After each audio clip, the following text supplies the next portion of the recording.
going on, everybody? This is Aspiring Scholar here. It's the first video I'm really making where I'm not behind the camera talking about my 1911. You know, for the longest time I was considering just kind of sticking to guns and books and things like that, but you know, the more time goes on, I figure it's kind of time for me to throw my hat in the ring and let the chips fall where they may. So, first, a little bit of background by myself. I am an aspiring scholar. I am currently a graduate student.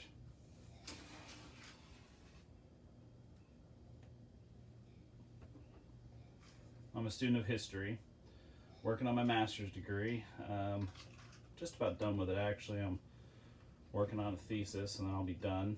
I'm at a medium-sized university in Texas, and I'm employed there as well. But mostly, I guess what I'm going to talk about today is some of the things that are going on. You know, part of scholarly work and academia and theory is being able to broach topics and research subjects that aren't always comfortable or popular. You know, you can't exactly get a proper feel of the Holocaust without getting into Nazi ideology and things like that.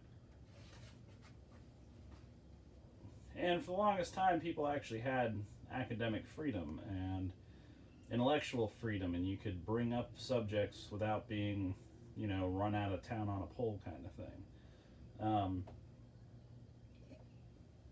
And it was that sort of intellectual diversity and that sort of freedom which really fostered progress in society and how we did things and how we learned and understood the world around us.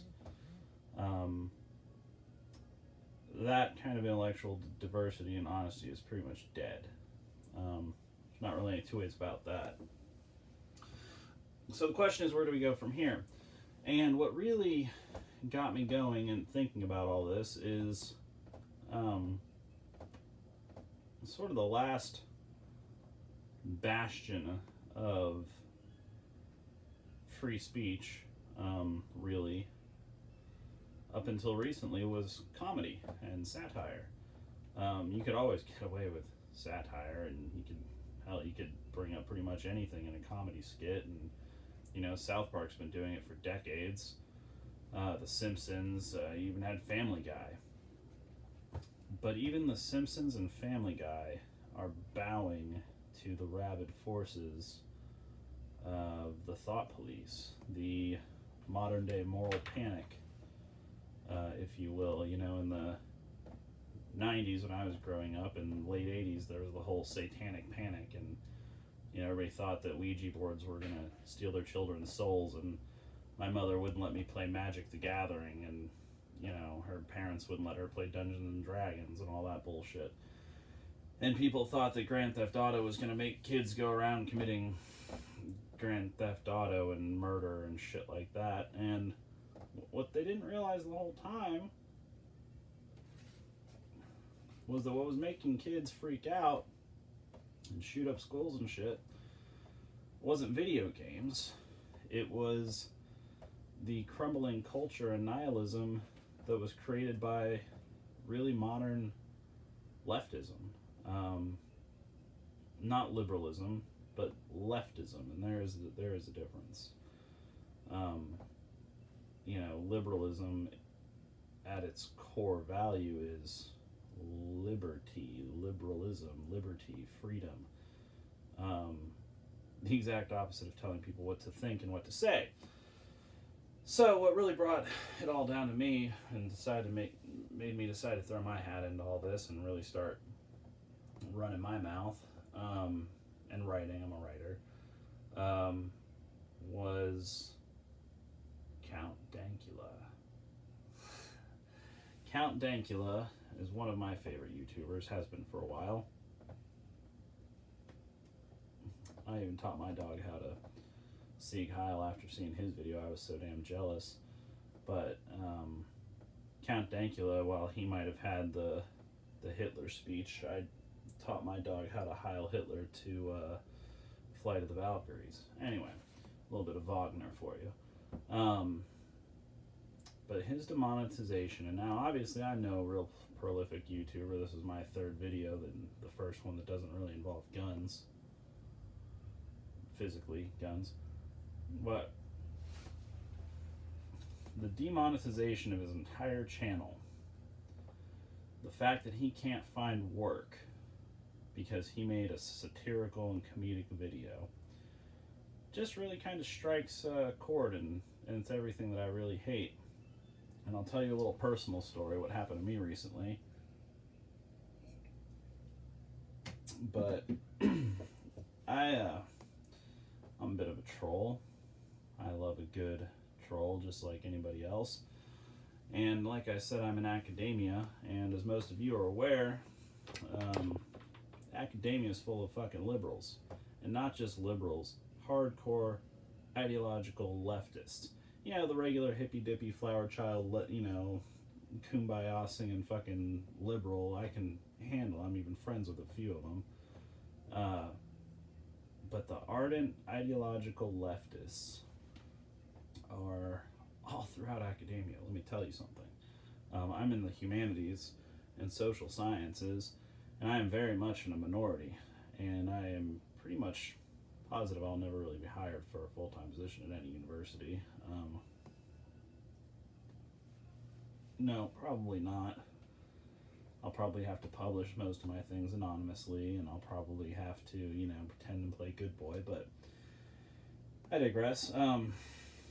My own personal story, what happened to me recently was I had a Donald Trump sign. And I'll be honest, I kind of did this on purpose. It was really a test. Some of the college Republicans and the college Democrats were all standing out in the courtyard area, the Commons area, passing out all their stuff. And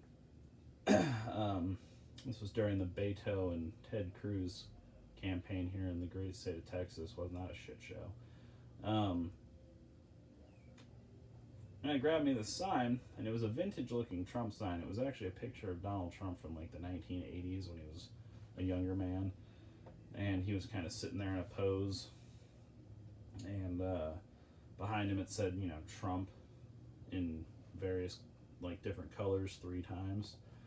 Well, I got a email from one of my colleagues who shares the office with me, and she was asking me to take it down, and she didn't just send it to me. She CC'd a director of our department and another colleague of ours who also shared the office. And she wasn't just she put 4 points that why she was bothered with my sign. And the first point number 1, was that she preferred not to have any political campaigning in the office. Okay, fine, fair enough. Point number 2 was that she was afraid that other people coming into the office wouldn't be aware that it was simply my political ideas. They might be afraid that it was everybody's, and she didn't want to be tainted with my ideology, apparently. Third point was that it was personally offensive to her because she herself is an immigrant, and Trump apparently hates immigrants, even ones from Europe, because she's from fucking Europe. And he's a misogynist, and she's a woman, so it was doubly offensive. I didn't bother telling her that my mother, wife, and grandmother all voted for Trump. And then the fourth point that she was putting was that she was afraid that it would taint the conversation we were seeking to have with our students, as many of them themselves might be illegal immigrants, or their parents might be illegal immigrants, or they might be part of the LGBTQ alphabet soup community, whatever the fuck Trump has to do with that. I don't know why she thinks that Trump has some kind of problem with gays, or religious and ethnic minorities. So that kind of bothered me a little bit, because I might have been fine with the idea that, keeping politics out of the workplace, even though if you've ever been in academia, it's an incredibly politically charged atmosphere. Nobody is apolitical there. Are you fucking kidding me? our university hosted a goddamn drag show for shit's sake. So it's not apolitical by any stretch. The real point that she was making was not that I was being political, because plenty of professors in our hallway have little tidbits up promoting some sort of political agenda or another. But I had the wrong politics. And I didn't bother telling her that I'm no, flaming Trump fan. I took him over Hillary for fucking sure. But then so did a lot of other people. And I don't dislike Trump, but he's not my favorite. I'm a borderline anarchist, if I'm perfectly honest. Not 100%, because I understand the realities that we couldn't actually have a real anarchic society, but I'm definitely more of a libertarian. I don't care about gays. I don't care about any of that shit. I just want my guns. I don't want people to go to jail for smoking pot. And really, I just want to be left the fuck alone. I think a lot of people can get behind that. So it wasn't that I was bringing politics up in the office. It was that I had the wrong politics. And for that, I had to be censored. And I feel like this is a common trend, that anybody who does not have the right think will be censored for it. And I guarantee that had I made this an issue and I decided not to, that I probably would have gotten myself in even more trouble than simply having to answer to a colleague. And frankly, this wasn't the hill that I was willing to die on. Like I said, I partly had put it up simply to troll people, because I knew that this would eventually happen. And over time, people like Sargon and Alex Jones, whatever you might think of him, he doesn't deserve to be censored, but he kept saying it was going to happen eventually. And Count Dankula, I was watching his recent video about his demonetization. It's not just being demonetized off the internet, it's he can't even find a job as a freaking private security officer. Granted, he is in Scotland. I guarantee you could find a job doing private security in Texas. And shout out, by the way, Dankula, if you come to the great state of Texas and you become a commissioned security officer, class 3 commissioned security officer, that also entitles you to be a bounty hunter. I'm not sure if it's really your thing, but it's something to think about. I myself worked in prison for a little while. But anyway, just putting this out there, letting everyone know that I'm officially going to start getting into the fray. I've been quiet long enough. I'll still bring out some of my favorite guns. I got some pretty ones. Got a new one for Christmas. Still do some hobbies. I got a drone with a little camera. That's a lot of fun. But I think I'm going to start doing some daily or weekly political videos, historical videos. I am a historian of sorts. And rage against the academic machine. I really have mixed feelings about it. If it's ever even worth sending your kids to college, I'm kind of leaning towards no. I've been in college for a long time. I work in college. I teach people in college. I'm almost qualified to be an actual professor here at the end of the month, or at the end of spring. I'll be qualified to be a professor. And I'm really thinking, save your fucking money. Teach them actual skills, because all they're going to get at these fucking indoctrination camps is brainwash. They're keeping the actual critical thinkers out. And it's getting rough. Anyway, Aspiring Scholar out. Have a good one.